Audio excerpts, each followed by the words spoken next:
There are two main ways to access a property on an object. The first I will talk about is dot notation. So we have this test object and we have hat, shirt, and shoes, and we want to find out the value of these properties. So right here, the hat value, we're going to set to test object. Now here's where we use the dot notation. We just put a dot or a period, and then I put the name of the property, dot hat. And then for the shirt value, I will do dot shirt. So see, this word right here is just the word here. So the value of hat value, test object dot hat, is now going to be ball cap, and the value of the shirt value is going to be jersey.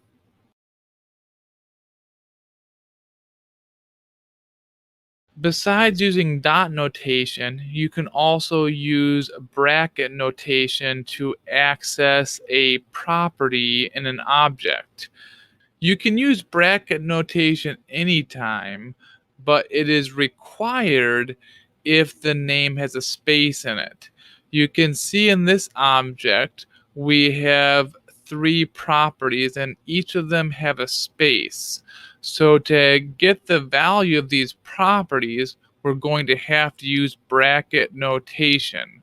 So the entree value, we're going to do test object, that's the name of the object, and then we're going to put brackets kind of like an array index.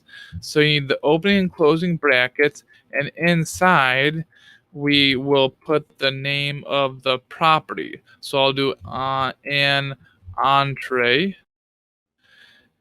and then we can do it again down here for the drink value, and I'll use a single quote this time instead of double quote to show that each of those will work.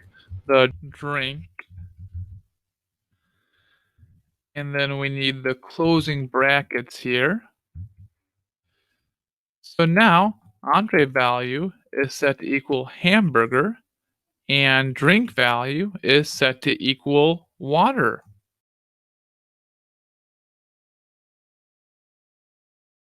Bracket notation can also be used to look up object properties using variables.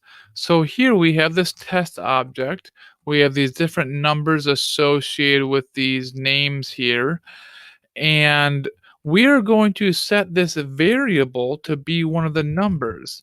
So I'll set this to be 16.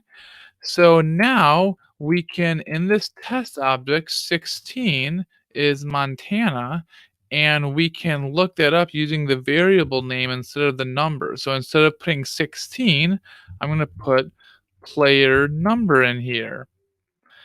And now player is set to the string Montana, and we use this variable to look up the object property.